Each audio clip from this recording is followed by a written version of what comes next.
Gimana sih update kasus Ferry dan Vena sekarang? Ya, yang pasti kemarin sejak tidak hadirnya kuasa hukum Mbak Vena maupun Mbak Vena ataupun perwakilannya di majelis hakim, di mana Pengadilan Agama Jakarta Selatan telah resmi memanggil secara patut dan layak. Namun demikian undangan atau relasnya itu tidak direspon dengan baik. Itu nomor satu yang kami sayangkan.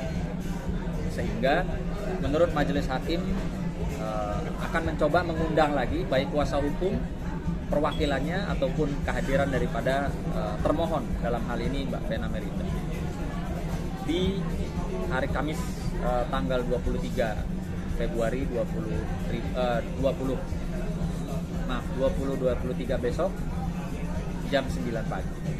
Itu yang terkait dengan proses menggugat perceraian. Namun demikian ada yang harus saya sampaikan, karena dari minggu lalu Mas Ferry Irawan ya ada menulis surat kepada saya memberikan kuasa untuk melakukan upaya-upaya termasuk upaya hukum keras dalam hal ini melaporkan Vena apabila apa yang diminta oleh Ferry tidak diberikan oleh Vena. Ya.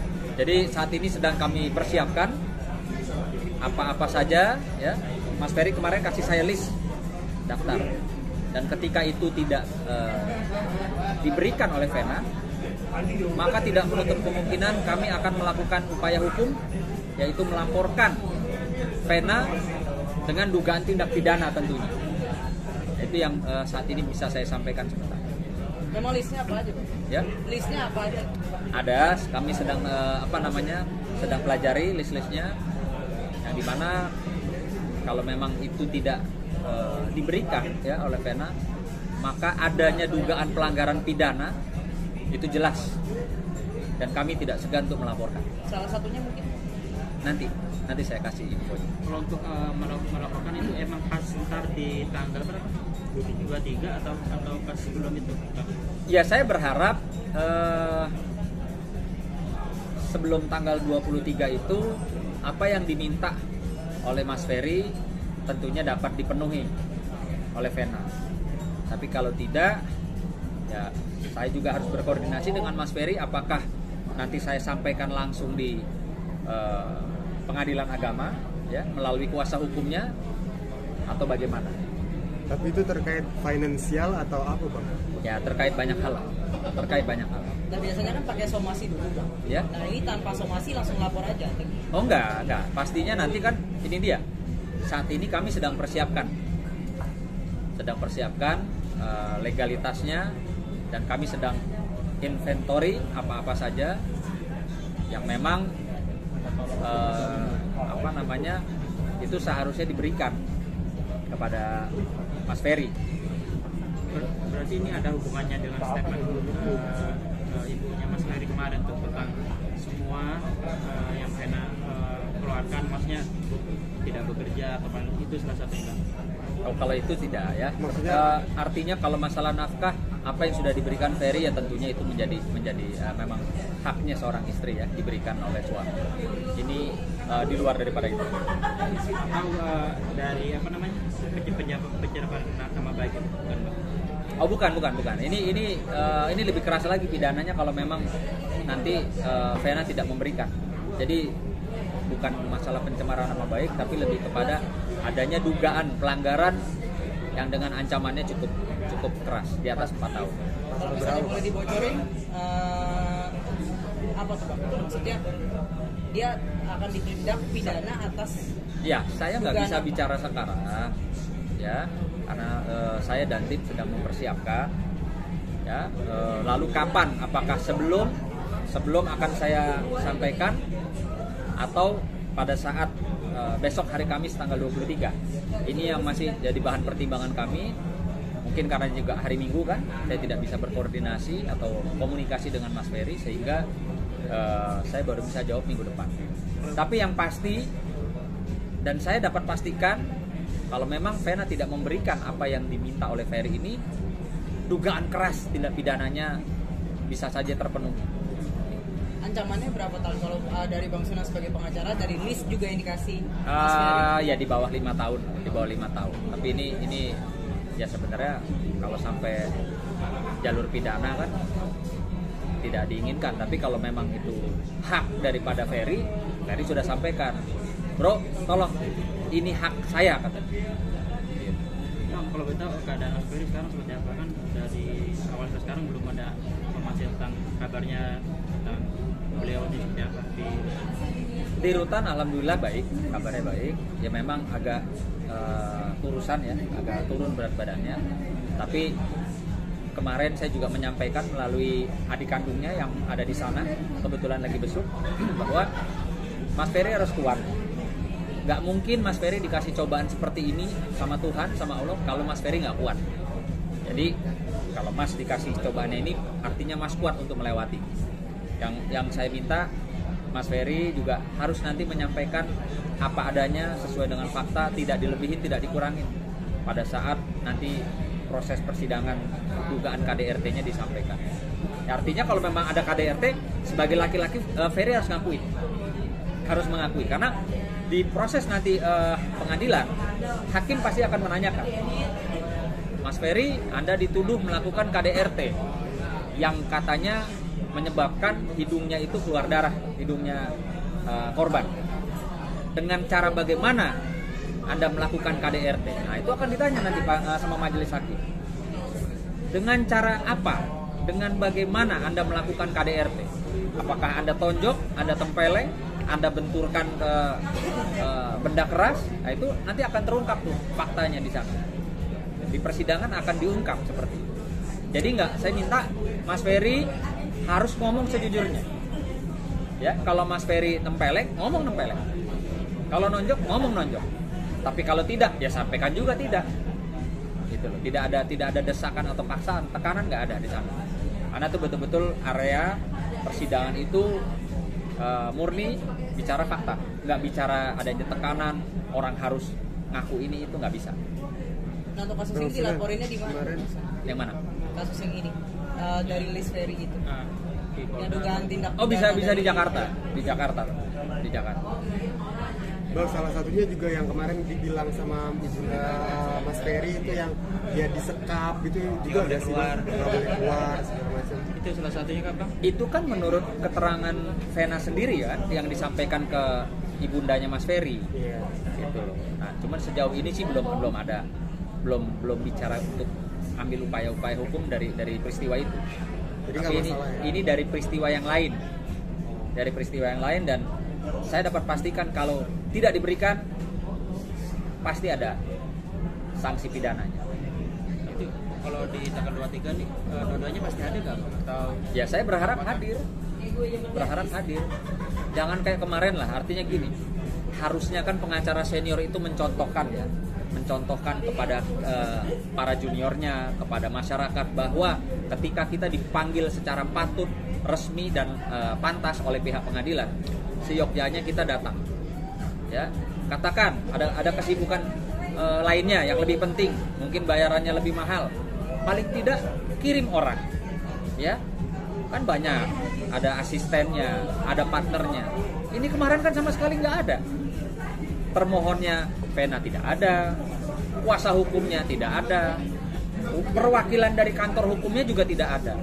Nah, ini yang sangat saya sayangkan. Artinya ini bagaimana kalau pengadilan saja memanggil, pihak mereka tidak datang. Ada yang berkomentar, ya kan biar cepet bang, biar cepet putus. Oh, nggak gitu juga, etikanya nggak begitu. Etikanya siapapun kalau dipanggil untuk urusan hukum, toh juga dari awal kan yang kepengen menggebu-gebu mau cerai kan pihak mereka, harusnya datang gitu loh. Kalau bukan si abang senior, ya kirim yang junior, tapi paling tidak hargai hukum, hargai panggilan resmi dari pengadilan itu. lokasi pelaporan resminya di mana ini Bang? Di Polda kah, di Polres? atau di Polres? Ya, jadi gini, kalau saya sih jujur ya, kalau saya kan kerja nggak pengen lama-lama gitu loh, nggak pengen banyak teori. Saya pengennya sih segera, kalau bisa laporin saya laporin, Ke?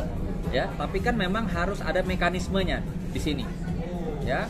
Harus kita pertanyakan dulu, kita minta dulu.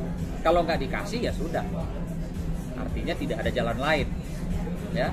Dan saya yakin kalau pengacara senior harusnya bisa, namanya penasehat hukum. Kalau penasehat hukum tuh bisa nasehatin kliennya. Waduh, Bu, ini mungkin bahaya nih, segera deh diselesaikan. Jangan malah sebaliknya dibilang, udah tenang, nggak ada masalah, kita lawan. Ya nanti kita coba aja, kita uji gitu. Nah, tadi katanya mau minta dulu ada mekanismenya. Sudah diminta belum? Belum. Karena kan kemarin baru saya diberikan, sehingga saya sedang mendata. Kami sedang mendata. Mintanya kan lewat mana? Lewat Bang Sunan ke pengacara? Iya, lewat sebelah? saya. Ya bisa nanti. Tapi kan pengacaranya tidak mau berkomunikasi ya. Ya mungkin saya datengin sendiri nanti ke rumahnya. Untuk meminta apa saja yang diminta sama Mas Ferry. Kan berarti terkait laporan ini berarti fix belum tanggal 23 itu terjadi atau after setelah tanggal 23? Tanggal 23 itu besok kan hari Kamis itu agendanya persidangan gugatan cerai dari pihak kami. Artinya saya mungkin ya bisa pas nanti di pengadilan saya sampaikan langsung, kalau ketemu sama Venanya ya kan bisa saya sampaikan langsung. Tapi kalau tidak mungkin sebelumnya atau sesudahnya. Tapi ini satu hal yang pasti, karena ada dugaan tindak pidananya keras gitu loh apabila tidak dipenuhi. Gitu. Berarti terkait laporan ini berarti udah fix, tidak ada istilahnya kalau di persidangan udah gak ada mediasi. Maksudnya udah fix, udah. Iya, kita kan hanya mengikuti saja. Mereka tidak mau ada komunikasi untuk mediasi, kita juga bisa seperti itu. Sunan, terkait pernyataan dari Mas Ferry kemarin, ya sebenarnya itu Mas Ferry itu berkontribusi gitu dalam hal finansial, tapi yang diucap sebaliknya sama pihak Vena itu tuh kebalikan. Ini saya tuh sebenarnya dari awal sekali saya sudah punya buktinya di handphone saya, tapi saya nggak bisa kasih karena belum kita sajikan di pengadilan. Nanti setelah kami sajikan di pengadilan, kami akan kasih lihat kok. Kita akan buka buat teman-teman media. Nah, iya, maksudnya kalau emang terbukti akhirnya sebenarnya Mas Ferry itu berkontribusi dalam hal finansial, itu termasuk pencemaran nama baik apa enggak sih yang dilakukan? Ya, saya rasa masyarakat tentunya juga tahu ya. Ketika Ferry dituduh, Ferry ini nggak ngasih nafkah, sementara dia bisa buktikan secara legalnya dia memberikan nafkah, ya artinya apa? Pencemaran nama baik, ya kan? Atau memfitnah orang. Nah, ini yang saya sayangkan. Pengacara senior harusnya tidak melakukan hal-hal seperti itu, nggak bicara seperti itu, nggak pantas lah gitu.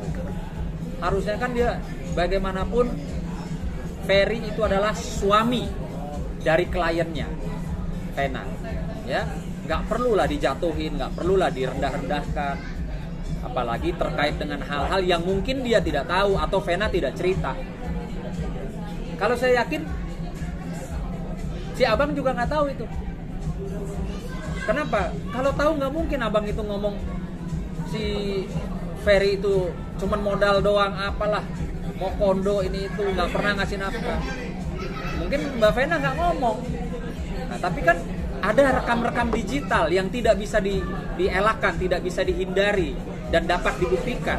Rekaman-rekaman digitalnya itu kan ada, percakapannya itu ada, bukti transfernya itu ada. Jadi nanti kita lihat saja.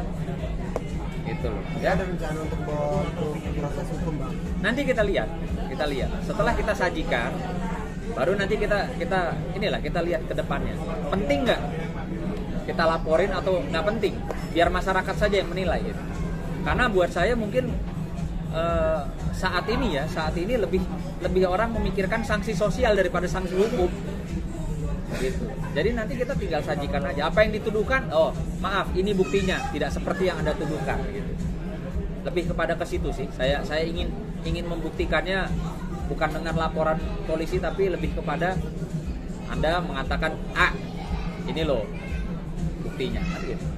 Jadi kalau yang soal kekejaman Mbak Vena itu yang kayak sikap segala macam itu mau Boleh keluar diproses hukum itu. nggak? Ya nanti kita lihat seperti apa. Nah ini juga kan yang disayangkan selalu hanya bercerita di sisi yang seolah-olah ya terkait dengan KDRT saja, nggak cerita tuh baiknya Mas Ferry bagaimana, nggak cerita tuh apa saja yang dia sudah lakukan kepada Ferry, nggak cerita kan.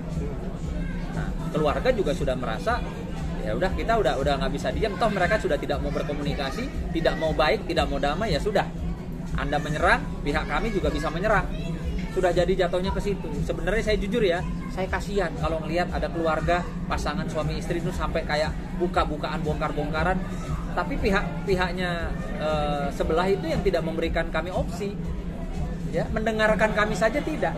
Ya udah. Sekarang keluarga sudah siap kalau untuk buka-bukaan, ya untuk perang sekalipun pihak keluarga menyatakan siap.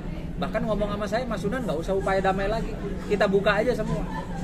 Ya termasuk ini, termasuk yang sedang saya garap data-datanya adalah dugaan ya, adanya dugaan pelanggaran pidana yang bisa saja kami laporkan gitu.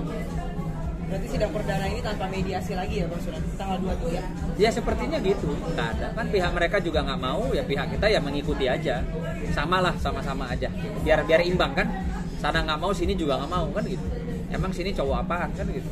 Penting dari pihak sini mungkin ya siap-siap untuk melakukan ya. Ya saya rasa harusnya ya, dengan saya ngomong begini harusnya Vena tahu lah, harusnya Vena tahu. Oke. Ya.